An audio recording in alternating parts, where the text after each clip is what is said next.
Good evening and a warm welcome to you to Some TV 9 p.m. News. I am Moses Peter. Tonight we bring you the latest headlines shaping Nigeria and the world. From breaking news to politics to sports and entertainment. Let's get started. Here are tonight's headlines. Supreme Court affirms President's power to declare state of emergency, suspend elected officials. Donald Trump threatens brutal retaliation against ISIS following slaughter of U.S. soldiers. Car imports in Nigeria rebound, hit 1 trillion naira in 9 months in 2025. I smoked for 27 years, started at 13 by Tonto Dike. Lobby stars suspend technical advisor over poor performance. Now the news in full. The Supreme Court of Nigeria has affirmed that the President has the constitutional authority to declare a state of emergency in any state to prevent a breakdown of law and order or slide into chaos. In a majority decision 6-1, the court also held that the President may suspend elected officials in a state during such an emergency, but only for a limited duration. The judgment came from a suit filed by attorneys general of several states governed by the People's Democratic Party, PDP. They have challenged the legality of the declaration of a state of emergency in Rivers State by President Bola Tinubu, during which the state governor, deputy governor, and legislators were suspended for 6 months. The plaintiffs argued that the President did not have the power to suspend democratically elected officials and that the procedures used violated the 1999 Constitution. The court struck out the suit for lack of jurisdiction but still proceeded to address and dismiss the substantive constitutional issues, affirming the President's emergency powers. One justice dissented, saying the President cannot suspend elected state officials even during an emergency. President Bola Tinubu convened a closed-door meeting with Nigeria's service chiefs and heads of key security agencies at the Presidential Villa, Abuja. The meeting took place shortly after Tinubu nominated retired General Christopher Musa as the new Minister of Defense following the resignation of the previous minister. The gathering involved military and intelligence leadership and was focused on security strategies, coordination, and enhancing the efficiency of Nigeria's security architecture. The meeting comes amid continued concerns about Nigeria's security challenges, with the President seeking greater results in the fight against terrorism, banditry, and other threats. A faction of the Accord Party has criticized the Independent National Electoral Commission, INEC, for rejecting its governorship primary in Osun State that produced Bamigbola Clement as a candidate for the 2026 election. The faction, aligned with former presidential candidate Professor Chris Umumolen, claims it followed the law by notifying INEC about its primary and submitting the necessary documents. It argues that INEC's disowning of the exercise stems from internal administrative lapses within the commission, not any fault by the party. INEC, however, said it was unaware of that parallel primary and only recognized the party's main governorship primary that produced Governor Ademola Adeleke as Accord's candidate. The faction also accused INEC of failing to comply with an ongoing court order on the party's internal leadership dispute, which it says affects which faction is legitimately in charge. Meanwhile, the official leadership of the Accord Party has reaffirmed Adeleke as its valid candidate, dismissing the factional primary as illegitimate and claiming the individuals involved are not recognized party members. Former Kaduna State Governor Nasir El-Rufai denied viral social media reports claiming he specified which region should produce Nigeria's president in 2027. He labeled the claims as fake news, stating he never made such remarks in speeches, interviews, or on his verified platforms. The report falsely suggested El-Rufai supported his Southern presidency or backed Labour Party's Peter Obi over Atiku Abubakar. He clarified that sharing opinion articles does not mean endorsement of their views. El-Rufai urged media and the public to verify information before sharing, criticizing editors for amplifying unverified stories. He emphasized responsibility amid rising fake news and irresponsible politicking.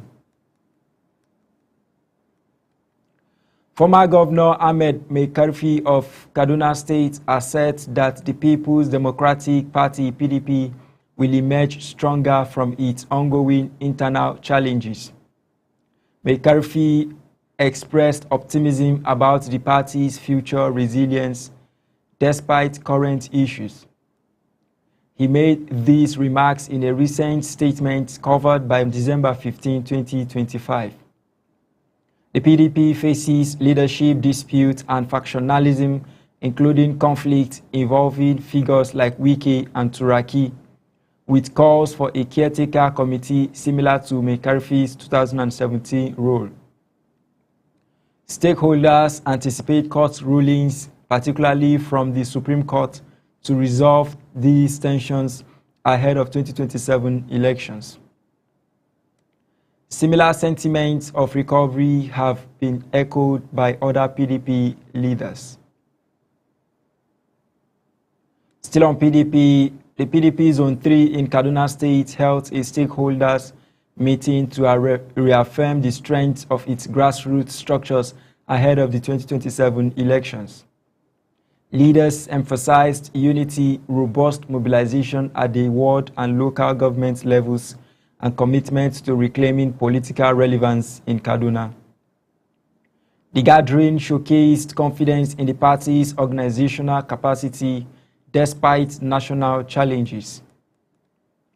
Participants outlined plans for voter education, membership drives, and positioning PDP as a viable alternative to the ruling APC. This aligns with broader PDP efforts in Kaduna to leverage grassroots support for electoral gains in 2027.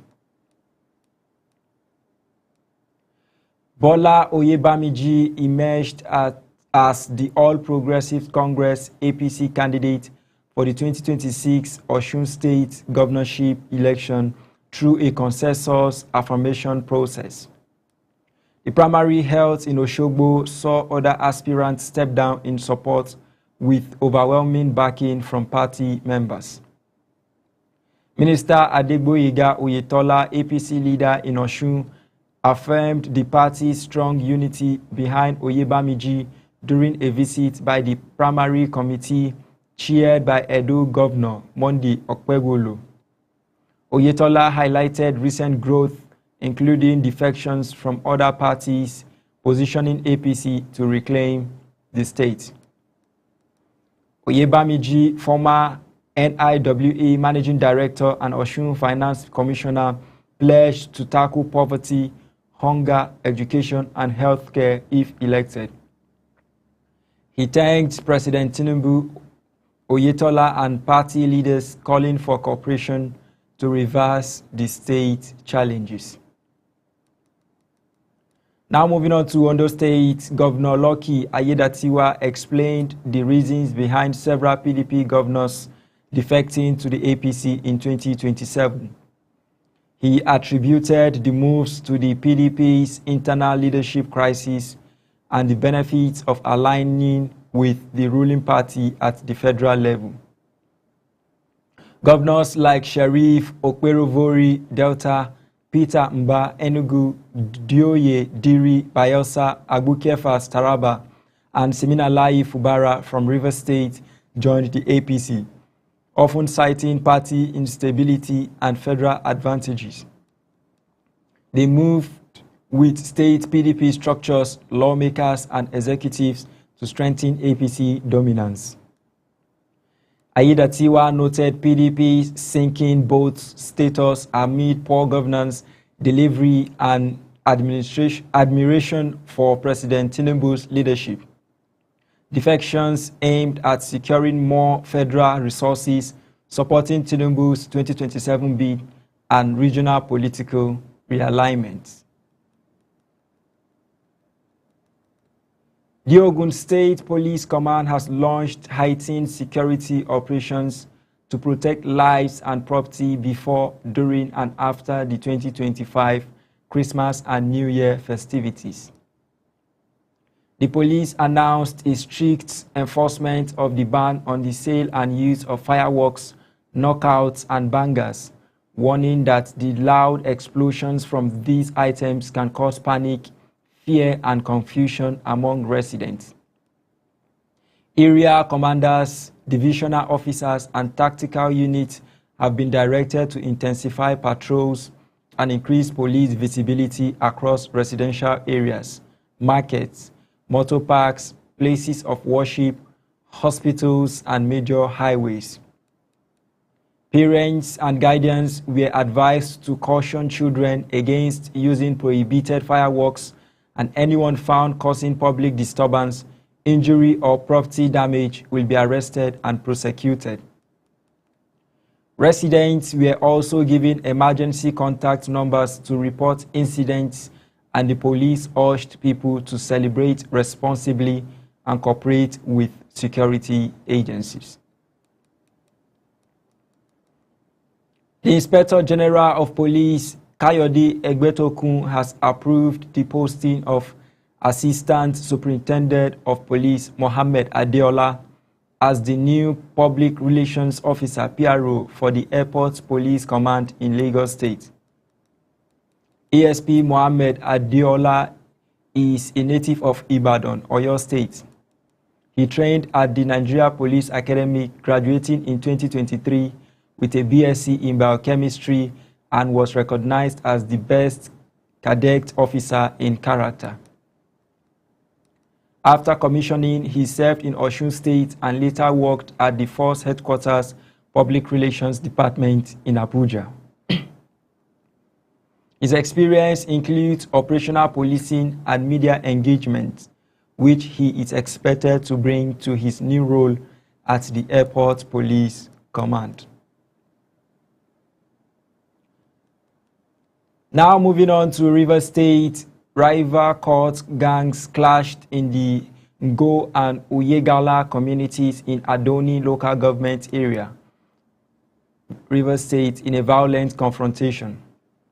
The violence reportedly linked to a supremacy and territorial dispute between the Movement for the Emancipation of the Niger Delta and the Iceland Court began on Sunday and continued into Monday morning. 2 people were shot dead and another person critically injured during the clash. The Rivers State Police Command confirmed the incident, and authorities said security has been increased in the affected areas while investigations continue. An elderly Islamic cleric identified as Ladan Zubairu was killed inside Yusuf Cargo Mosque in the Maraba Quarters area of Kano State on Monday morning.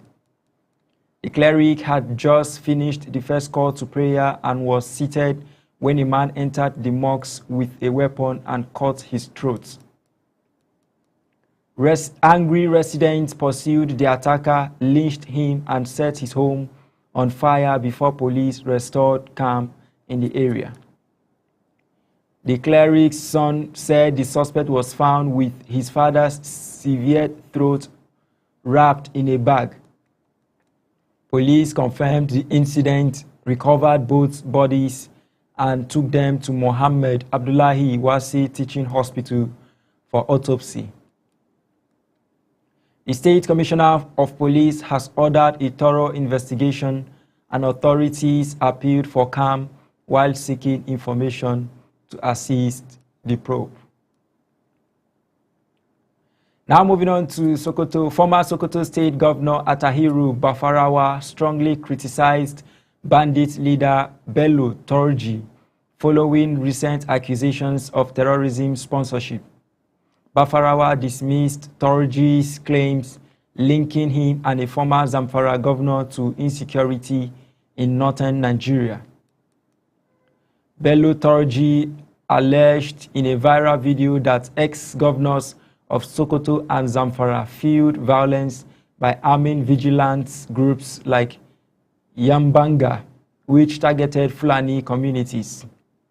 He denied receiving payments during peace talks, but accused past leaders of laying the groundwork for ongoing banditry. Sources close to Bafarawa labeled Turji's statements as lies from a terrorist seeking victimhood. Bafarawa reportedly called for Turji's arrest amid his threats and rampage in Sokoto. No direct reaction from the governors was available at the time. The Nigeria Labour Congress (NLC) is mobilizing workers and civil society allies for a nationwide protest against worsening insecurity in Nigeria. The demonstration, now set for December 17, 2025, aims to pressure the government into decisive action. NLC cited rampant banditry, kidnappings, and school attacks, including the November 17 adoption of 24 girls in Kebbi State, where security was withdrawn beforehand. Leaders like Joe Ajaero emphasized insecurity's economic toll, affecting investors and daily lives regardless of status. Affiliates and state councils received directives for full participation to highlight government lapses. Federal workers have pledged support, underscoring broad backing amid related issues like economic hardship and failing public services. NLC reaffirmed no retreat, viewing the protest as a collective voice for change. Southeast Security Forces rescued 15 kidnapped victims during proactive fighting patrols in recent operations. The successful missions highlight ongoing efforts to combat kidnapping in the region. Troops acted on December 11 and 13, 2025, following distress reports about kidnapper movements. They recovered arms, ammunition, and tools from suspected IPOB ESN-linked sites in areas like Anambra State, Ihiala. These rescues form part of nationwide operations neutralizing terrorists and freeing dozens more victims across zones. 11 illegal immigrants were also arrested and handed to authorities. Ogun State Chief Judge Honorable Justice Modupe Dikpeolu released 287 inmates from correctional facilities across the state as part of a decongestion effort. The initiative included granting amnesty to awaiting trial inmates and commuting sentences for 15 condemned prisoners from death by hanging to prison terms. An additional 20 inmates received amnesty in a related action. This action underscores ongoing judiciary efforts to reduce overcrowding, building on prior interventions like deploying magistrates for accelerated hearings at facilities such as Shagamu Correctional Center. The exercise aligns with broader goals to enhance justice delivery and human rights in Ogun State. The implementation of new tax laws in Nigeria, set to begin January 1st, 2026, will ease compliance burdens for taxpayers, according to Mohammed Shehu, chairman of the Revenue Mobilization Allocation and Fiscal Commission, RMAFC. The reforms promise a more coherent and predictable fiscal environment by streamlining processes and reducing administrative hurdles. This aligns with broader tax changes aimed at simplifying administration, eliminating nuisance taxes, and raising exemption thresholds for small businesses. Shehu's statements highlight expectations of improved efficiency amid ongoing economic reforms, including eased inflation and GDP growth. Similar initiatives focus on harmonizing taxes and leveraging technology for faster compliance and reforms. Moving on to Borno State, the police command operatives averted a potential explosion in Maiduguri by recovering unexploded ordnances. On Monday, December 15, 2025, police safely recovered and neutralized the suspicious explosives, preventing a major security threat. The operation highlights proactive measures amid ongoing insurgency risks in the region. This follows a pattern of police interventions in Borno, where unexploded devices from past conflicts remain a hazard. No casualties occurred, underscoring effective vigilance in Maiduguri. The House of Representatives Joint Committee on Petroleum Resources, Downstream and Midstream has intervened in the escalating rift between Dangote Refinery and the Nigerian Midstream and Downstream Petroleum Regulatory Authority.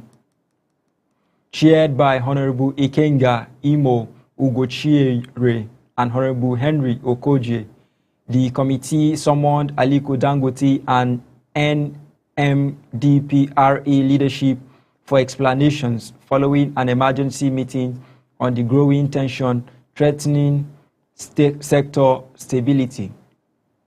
They ordered both parties to halt media hostilities and public exchanges pending swift investigation and resolution. Tensions stem from mutual allegations, including Dangote's claims of corruption at NMDPRA, such as $5 million spent on CEO Farouk Ahmed's children's education, and NMDPRA's accusations of inferior products from Dangote Refinery. The intervention aims to safeguard post-subsidy supply and pricing amid broader concerns like import licenses. The Socio-Economic Rights and Accountability Project, SERAP, has urged the Code of Conduct Bureau, CCB, and Economic and Financial Crimes Commission, EFCC, as well as the Independent Corrupt Practices Commission, ICPC, to investigate corruption allegations leveled by Aliko Dangote against the Nigerian Midstream and Downstream Petroleum Regulatory Authority, NMDPRA.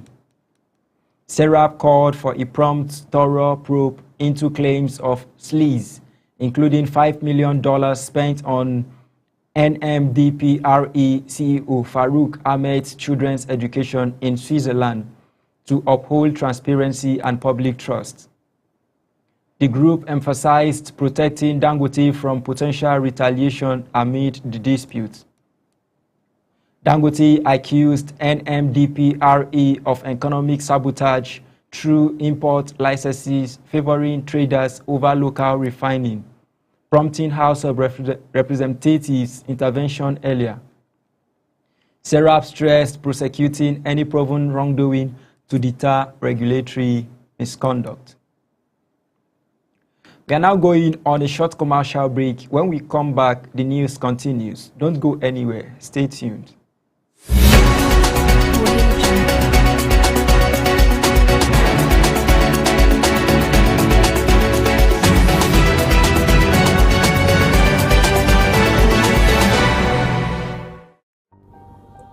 Nigeria, a land of beauty, strength, and deep-rooted heritage, a nation of over 200 million voices, cultures, and dreams united under one flag. Contrary to what the world might often hear, Nigeria is not a land known for war and violence. Nigeria is known for its resilience. Its people rises every day, not to fight battles of war, but battles of survival, of resilience, and of growth and progress. From Hausa, Yoruba, Igbo, Kanuri, TV, Efik, and over 300 ethnic groups, Nigerians' diversity is its strength. In every language spoken, every dance performed, and every drum beat echoed, there is pride, peace, and identity. Peace isn't just the absence of war. Peace is the presence of hope. In every corner of Nigeria, hope is alive. Hope in education, hope in innovation, and hope in next generation. I believe in Nigeria because I see changes every day. We don't wait for peace, we build peace. We have seen hard times, but we still stand as one. Yes, Nigeria faces challenges, economically, politically, and socially. But even in the storm, Nigeria's spirit remains unbroken. Where others see conflict, we see a call to rise. We are more than headlines. We are a nation of believers in peace, in unity, and in tomorrow. This is Nigeria. This is our story. And from Sun TV, let the world hear it from us.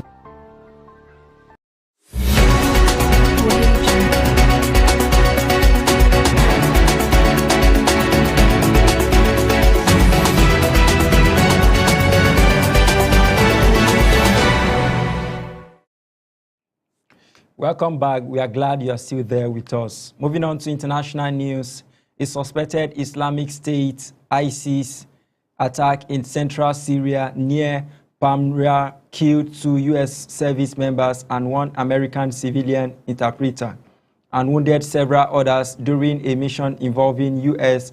and Syrian security forces. The gunman was reportedly a lone ISIS-linked attacker and was killed at the scene by partner forces. President Donald Trump condemned the ambush and vowed very serious retaliation against ISIS for the attack, warning that the United States would respond forcefully to future threats. Trump described the incident as an attack on both the U.S. and its Syrian partners, saying there would be consequences for those responsible. U.S. Defense Secretary Pete Hegseth echoed the message, saying anyone targeting American forces will be hunted down. This was the first fatal attack on U.S. forces in Syria since the fall of former President Bashar al-Assad about a year ago, highlighting that ISIS remnants remain a threat despite losing territorial control. On business news, Nigeria's passenger car import market rebounded significantly in 2025, with the total value of vehicles importing reaching about 1.01 trillion naira in the first 9 months of the year, up from 894.09 billion naira in the same period of 2024, a 12.66% increase year-on-year. The recovery was driven largely by relative stability in the foreign exchange market, which eased pressure on dealers and buyers and improved access to foreign currency. The rebound wasn't uniform throughout the year. First quarter of 2025 saw a slight decline in imports compared with first quarter of 2024. Second quarter of 2025 also recorded a drop. Third quarter of 2025 experienced a sharp surge, with imports jumping about 45% compared to the same quarter in 2024, more than offsetting earlier decline.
Nigeria's headline inflation rate slowed to 14.45% in November 2025, down from 16.05% in October 2025, according to the National Bureau of Statistics, NBS. The Consumer Price Index (CPI) rose modestly month-on-month to 130.5 points, but annual price increases continue to weaken, reflecting easing inflationary pressure. This marks the 8th consecutive month of inflation moderation, indicating a sustained downward trend in price growth. Despite the annual slowdown, prices still increased month to month, meaning consumers are still facing rising costs, just at a slower rate than before. The easing inflation reflects softer price pressures compared with last year, when inflation was